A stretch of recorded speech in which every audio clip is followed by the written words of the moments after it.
So welcome back to a new episode of Agents of Shield Explained. I know I haven't made any in a while. It's been a couple of months, but in this one I wanted to talk about the recent Chloe Bennett panel that she was on at some convention where she talked briefly two things that I want to talk about in this video.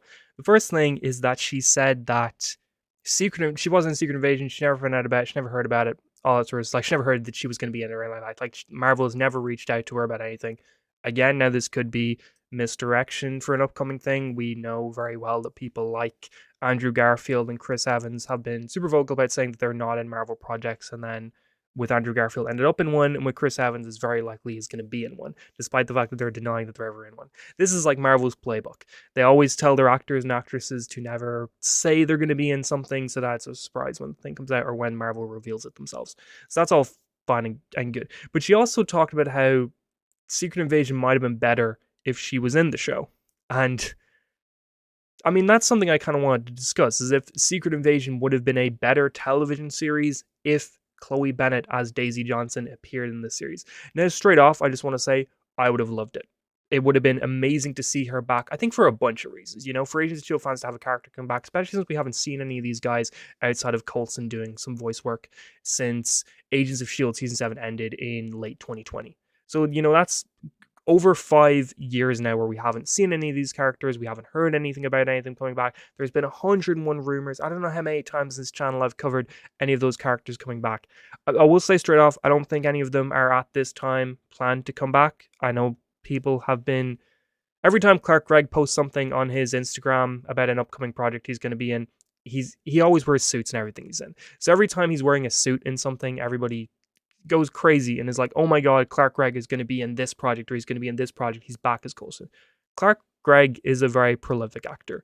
He is in a lot of things. Look up his filmography on Wikipedia or IMDb for the films and the TV shows he's in. Look up at the amount of like theater work he does. You know, the really recent rumor when he posted that picture of him in Agents of S.H.I.E.L.D. Season 7 freaked the fandom out, thinking, oh my god, he's going to be in something. This is huge.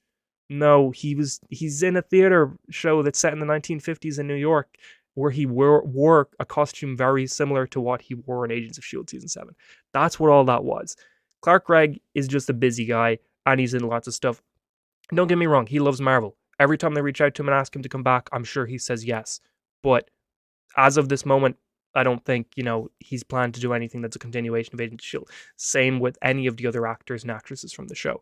I don't think they're going to come back. Chloe Bennett doesn't strike me as somebody who's going to, you know, be so vocal about the quality of Secret Invasion if she was coming back in anything anytime soon. I think, you know, that's the kind of vocal honesty that if Marvel has you on their books at the moment and you're scheduled to appear in something, or if you're scheduled to film something, or if you've already filmed something really recently, that's not the kind of thing you would say. You wouldn't go to a convention and then say Secret Invasion was a bad show because I wasn't in it. You know, that's not something that Marvel would be okay with their actors and actresses doing if they're going to be in something that's upcoming. So that's why I think Chloe Bennett's not scheduled for like Secret Wars or Doomsday or anything like that. Definitely not Doomsday. Secret Wars, you know, they're probably not going to be filming that for a little while yet. So that's still a possibility, but I think for Secret Wars, they're probably going to concentrate on a lot of the big film actors. I don't think we're going to see a lot of the TV show characters show up in it. Even like, you know, from the Disney Plus stuff, I would be surprised if we saw characters like Moon Knight show up in Doomsday or Secret Wars. I don't think that's likely. But Secret Invasion was probably the most disappointing Marvel Disney Plus series, in my opinion. It's a really, really, really fascinating comic. It was one of the first Marvel comics I read. Like, I think maybe 10 years ago at this point, I read that comic. And I was always a big, like, DC Comics guy. I never read a whole lot of Marvel. And then around 10 years ago, around, like, I don't know, it would have been around the Civil War era, I started kind of getting into Marvel Comics a little bit more. I read all, like, Ultimate Spider-Man. I read a load of, like, the main events of Marvel. Like, I read, like, Infinity Gauntlet, the Infinity series from 2013, I think, is the more recent one, and like Secret Wars and Secret Invasion, and you know, all that sort of stuff set on Battle World as well. But Secret Invasion was always a really interesting concept for a television show, in my opinion. I thought that, you know, they would never be able to do that the solidly in a movie. I thought it was such a big deal that you really needed a lot of setup for it. And we knew at the time Infinity War and Endgame was coming, so I knew that they weren't planning on Secret Invasion anytime soon at that point as a film. But I thought, if you were going to do a film based on Secret Invasion, you'd kind of need an entire phase based around it. Like, you would need it for those huge reveals of who's a Skrull and who isn't. You'd need, a lot of build up for. You couldn't just do it really quickly in like a one Avengers film where it's revealed, three of the Avengers have been Skrulls and they don't really do any setup with it. That would have been super rushed. I just didn't think that that was viable for this sort of comic book and for this sort of story. So I was really, really, really excited when Secret Invasion got announced as a miniseries. But at the time, we didn't know it was a miniseries. At the time, I thought it was going to be a multi-season TV show. And this was still, when it was announced, this was still when we didn't have a lot of the Marvel Disney Plus series going yet. So we didn't know that most of them were going to end up being limited series that just felt like they were paced like a film. So I was really excited that Secret Invasion was going to be a multi-series TV show, with Samuel Jackson as Nick Fury being the main character in it and kind of going through a lot of these other MCU characters throughout the series where he's hunting down Skrulls. And, I've always said that for character development and for build-ups and for stuff like that, you can't do any better than television. Television is the medium where character build-up and character development and storyline build-ups and, payoffs are where they work extremely well, which in the defense of Marvel, they were the first place to really try and do this in movies, where you had entire phases of films. A lot of people have said for a long time that Marvel as a franchise, like in the films, has always felt like it's set up like a TV show, where each phase is like a season of a TV show or something like that, which really did help with that build up for things like the first Avengers and then for Endgame and Infinity War and all that stuff. They worked really well and there was a really thorough character development line.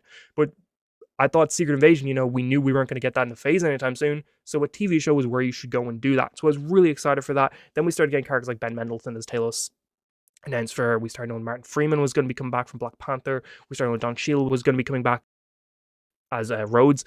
And I thought, that this was a really cool idea to bring in a lot of these minor MCU characters, do a lot of cool stuff with them, do a lot of intrigue, do a lot of spy shit, stuff that also was very reminiscent of Agents of S.H.I.E.L.D., since in season 4 of the LMD storyline, they did an amazing version of their own, Secret Invasion, where we had characters revealed to be LMDs. But like I said, Agents of S.H.I.E.L.D. is a television show. They had 22 episode seasons back then.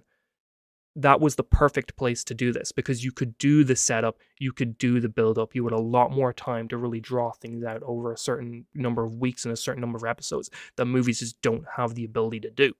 So that was another reason why I was like, Secret Invasion is perfect for this. If Chloe Bennett's going to show up anywhere, it's going to be in Secret Invasion. And everyone was thinking the same thing. We had that interview pretty recently, well, not recently, I think it was last year, where Chloe Bennett and Clark Gregg were both talking about how they were seeing rumors about them being in Agents of S.H.I.E.L.D. and sending the rumors to each other, knowing that they weren't actually in the series. And they were like, did you hear anything about this? Like, why is everybody saying we're in this?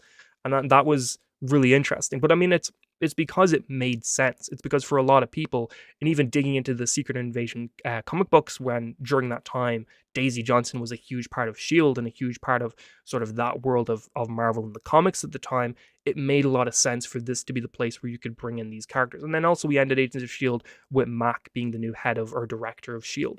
It felt like this was the perfect place to be the culmination of what Agents of S.H.I.E.L.D. had set up and bring a lot of that sort of stuff in and do a lot of really cool things with it. Now, do I think Secret Invasion would have been a better television show if Chloe Bennett's Daisy Johnson was in it? No. Do I think I would have enjoyed it more? Absolutely. I think I probably would have forgiven a lot more of its faults if Daisy had been in it, or if there were Agents of S.H.I.E.L.D. connection in it, just because, I'm a biased as fuck fanboy for things like Agents of S.H.I.E.L.D. I like the worst Marvel project could have a reference to Agents of S.H.I.E.L.D. in it, and I'll be like, this is peak. This is the greatest thing I've ever seen in my life. I'm biased. I know I am. I know that I've got an inherent bias, and I know that I probably would have forgiven Secret Invasion for a lot of stuff that it did if Daisy had been in it. But do I think, unbiasedly, objectively, would it have been a better television show?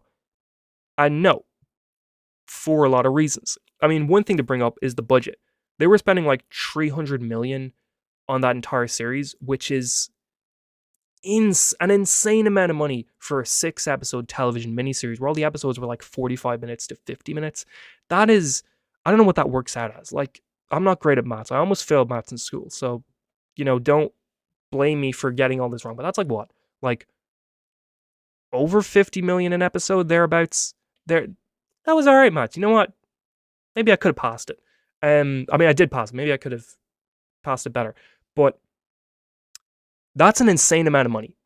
That makes Secret Invasion one of the most expensive television productions of all time. I think the only things that really beat it are like currently the Amazon Rings of Power Lord of the Rings show.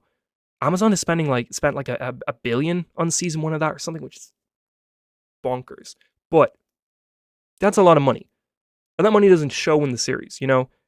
And I think there's a problem with Marvel. They throw money at things and expect quality to come out of it. But that's not how it works. You know, you need to build up a crew of great writers, great directors, before you get the cast involved, you need a really good foundation of a really good story you want to tell with a writing and dialogue that really complements that story, with great characters. Like, you need to think about all of this before you decide what characters you want in it. You need to decide what your story is, how you're going to write it, how you're going to direct it, that sort of stuff, and move from there. And, I mean, there was also that thing where they said that comic books weren't allowed on the Secret Invasion set. You know, your series is named after one of the most iconic Marvel comic book series of all time. You know, like, this isn't like it's just, a brand new Captain America film or a brand new Iron Man film or a brand new Captain Marvel film or something like that, Like, it's not just you're taking the character but you're doing a new story with them. No. Your television miniseries is based on a comic book. It's based on the story of a comic book. That's why you're making it, because you know that this story is iconic. People love this story. People love to see this story done in live action. That's why you're doing it. What do you mean comic books aren't allowed on the set?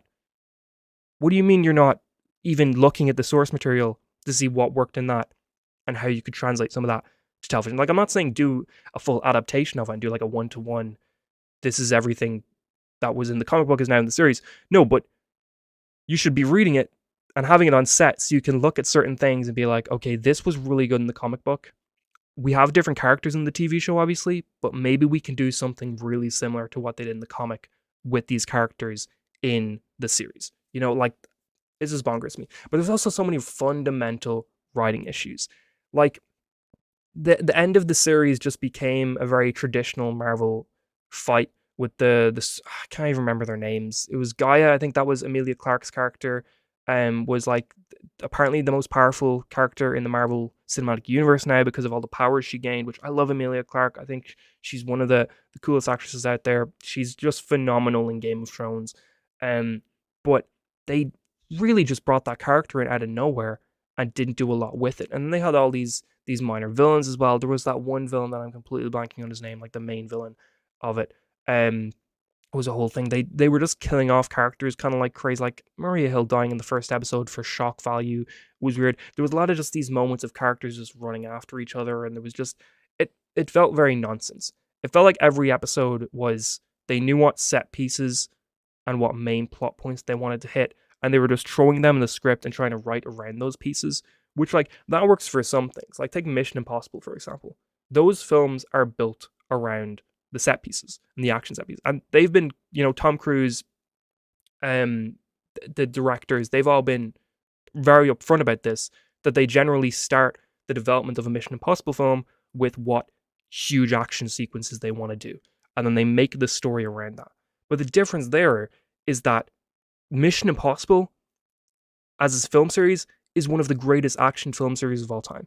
It's just phenomenal how good those films can be when they're good. Like, you've got great directors, you've got great writers, you've got so much great stuff working on them. And the thing as well is, like, Mission Impossible also is based on a television series. It's based on something else, the film series.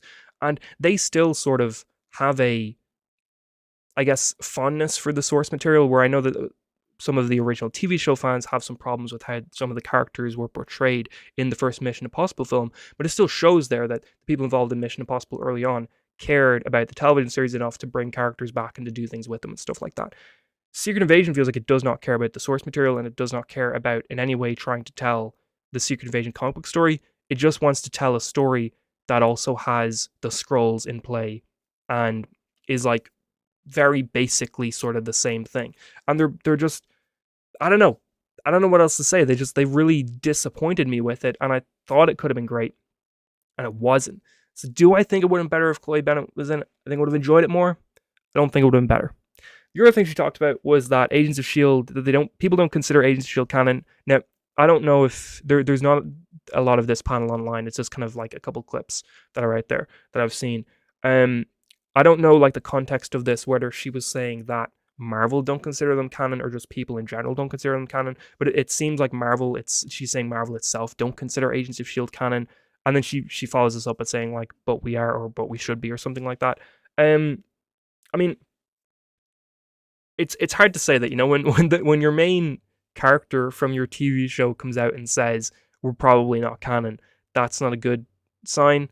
Because if you're going back to like the Marvel Netflix shows, go back to like Daredevil or a lot of these shows, before we knew characters like Charlie Cox's Matt Murdock was going to be in No Way Home, before we knew Vincent D'Onofrio's Kingpin was going to be in Hawkeye, we still had Charlie and Vincent saying at panels constantly, "Oh no, we're canon." Yeah, it might not seem it all the time, but we are canon. We're definitely in the Marvel Cinematic Universe. All this sort of stuff. And even when they were brought back for Hawkeye and No Way Home, there was a lot of rumblings that these were not supposed to be the same characters from Netflix Daredevil. That these were supposed to be sort of variants. The MCU versions, Netflix Daredevil ones are often in their own universe. And then obviously when Daredevil Born Again came out, that was clearly proven untrue, and we got a lot of the characters back, and it was clearly the same universe. But for a while there, it did feel like Marvel was going to play this off as variants, that the old Netflix Daredevil stuff wasn't canon. But even when that was happening, you never had Vincent D'Onofrio come out after Hawkeye and say, "No, I'm a variant of the Kingpin, I'm a new version of the character." No, he was still saying he's the Netflix Daredevil version. He's canon. Same with Charlie Cox's Murdoch. He was still coming out after No Way Home saying like, "No, I am the version of Daredevil that you remember. Like, I'm the one from the Netflix show. It's all canon. Don't worry." Well, now with Agents of S.H.I.E.L.D., we have like Chloe Bennett saying, we're not canon, or we're not considered canon, or whatever. And that is a little bit of a blow. But I do just think, she's been asked this question, not even just since season 7, since like season 5, around when the connections to the main MCU really stopped, and with season 6, when there was no talking about the blip and the snap and all that sort of stuff. She's been asked about this constantly since then. I get it being sort of a disheartening, "I'm sick of talking about this. I wish the fans would stop asking me about this. I'm not involved with Marvel anymore. I haven't been involved with Marvel for 5 years now. I'd really appreciate..." I mean, even longer. Agents of S.H.I.E.L.D. season 7 filmed back to back with season 6, and season 6 came out in 2019. So she's technically not been involved since like late 2019, I would say, at the most. I know she would have to do press stuff for season 7, but even then, season 7 came out during COVID, so there wasn't a lot of press stuff for it. But she's not been involved with Marvel for a while. I can see this as being I really don't want to talk about this anymore. Like, I don't know. I know as much as you do. Marvel have not been in touch with me. I'm currently not planned to appear in anything Marvel related. So can we please not talk about this anymore? But, I mean, she said in a very diplomatic, nice way. But I can imagine that's maybe how she's feeling about the whole thing. Because, I mean, if I was in her situation, I probably would be the same way, of being like, I don't know. I wish I did know. I wish I had an answer, but I don't know. We haven't been asked back. We don't know anything. So I think we're probably not canon, because if we were canon, they probably would have asked us back. But then the thing is as well, Marvel released that Cinematic Universe Timeline book last year that apparently had everything in it that was related to the MCU. The book was written and whatever around the time of like She-Hulk and stuff like that, and came out a little bit after She-Hulk. And that came out, it said everything in this book is the main MCU. Daredevil wasn't in it, the Netflix shows weren't in it. So everybody started pointing at that and going, if they're not in there, then they're not canon. But then obviously Daredevil Born Again came out and was canon. So it shows that book can't exactly be relied on. And it kind of shows that Marvel is sort of winging it, and they're changing their mind depending on fan reception every other week. And I feel like they're probably in that same way with a lot of the non-Netflix stuff, where it's like, it's easier for them to not address them at all. Like, I don't think we're going to get a Daisy Johnson played by a different actress in the MCU, but I also don't think we're going to get Chloe Bennett portraying her again. I think the way Feige and some of the Marvel people are looking at it is probably best to just leave it alone. Same with Cloak and Dagger. I would be surprised if we ever saw Tandy and characters like that show up, or the Runaways, or, those sort of characters in the wider Marvel television universe. I think Marvel are just looking at it as leave it alone. If we don't bring them in as different versions or if we don't recast them, it just seems like, fans can consider the old versions canon, but we're not going to address them either. Like, we're not going to go to an effort of making them canon. Because, as popular as those Marvel television shows were, I don't think they really had the wide general audience or appeal of like the Netflix shows did, because they were on Netflix, and this was not just current Netflix where people are going through Netflix shows like crazy. This was back during 2015 when Netflix was a juggernaut. Back in 2015, that was when Netflix was really kicking off the streaming era. They were putting out some shows that people were considering some of the best TV shows of all time. It was definitely during a period where everyone was looking out for the new Netflix original because they were very spread apart, but they were really good when they landed. And today, yeah, Netflix isn't that anymore. But back then, a lot of people were watching shows like Daredevil and Jessica Jones because of that reason. Like, so many of my friends who were not really Marvel fans watched Jessica Jones when it came out because it just seemed like a very interesting, different, unique television series. And it was on Netflix, so you're pretty much guaranteed it was going to be quality back then. So, these shows had a wide audience, that bringing these characters back is kind of just a no-brainer because you know that there's already sort of a built-in audience for them. And that said, Born Again apparently viewership-wise didn't do as well as most of the Marvel Disney Plus shows. But I still think, as much as I love Agents of S.H.I.E.L.D., I don't think an Agents of S.W.O.R.D. series would be extremely successful in compared to like a Daredevil Born Again sort of thing. And I think Marvel are probably looking at it like that as well. So yeah, this is kind of a long-winded way of saying, no, I don't think Secret Invasion would have been better if Daisy Johnson was in it. I would have enjoyed it more. And in terms of Chloe Bennet's comments, I wouldn't look too much into them, as if I didn't just spend the last 10 minutes talking about them. But I wouldn't look too much into her talking about canon, because I think it's the same as us, where she just doesn't know for sure. And she's just going off of how Marvel have pretty much not talked about Agents of S.H.I.E.L.D. or brought up Agents of S.H.I.E.L.D. at all. But again, we're in a very not uneven, but just unknown era for Marvel television, where Marvel are really winging it. They're changing their shows based on what's doing well and what's not doing well, and fan reception. Up until 2 years ago, they were putting out like 5 or 6 Disney Plus live action miniseries every single year, and now they're putting out like what Daredevil, Born Again, and Ironheart were it this year, and Ironheart kind of just got dropped with very little fanfare. It's definitely clear that, and we're getting Wonder Man in December, but it's very clear that Marvel are taking a bit of a step back from their Disney Plus stuff. Like, after Wonder Man and Ironheart, we're getting Daredevil Born Again season 2, and we're getting Vision Quest. And once they're done, there's no real confirmation we'll get a season 3 of Born Again. But I think after that, we're going to probably see Marvel take a step back from the live action Disney Plus stuff for a while, at least until Secret Wars is over, because then if we're getting a reboot after Secret Wars, they're probably just going to start fresh from then and try and build things up again after that. But yeah, but due to this, due to them changing their mind on Daredevil being canon and not canon and stuff like that, we can maybe see Agents of S.H.I.E.L.D. or Agents of S.W.O.R.D. or some of these characters show up in other places in the years coming. But I do not think that is currently a possibility on the horizon. I think, things like Secret Invasion would have been when we saw these characters if we were going to. So I will see. But I'm not extremely hopeful about it, but I hope that I'm wrong. Anyway, thank you for watching a newest episode of Agents of S.H.I.E.L.D. Explained. Working on a new series at the moment called One Perfect Episode, where every week or 2 weeks I'm going to be talking about an episode of a television show that I consider perfect.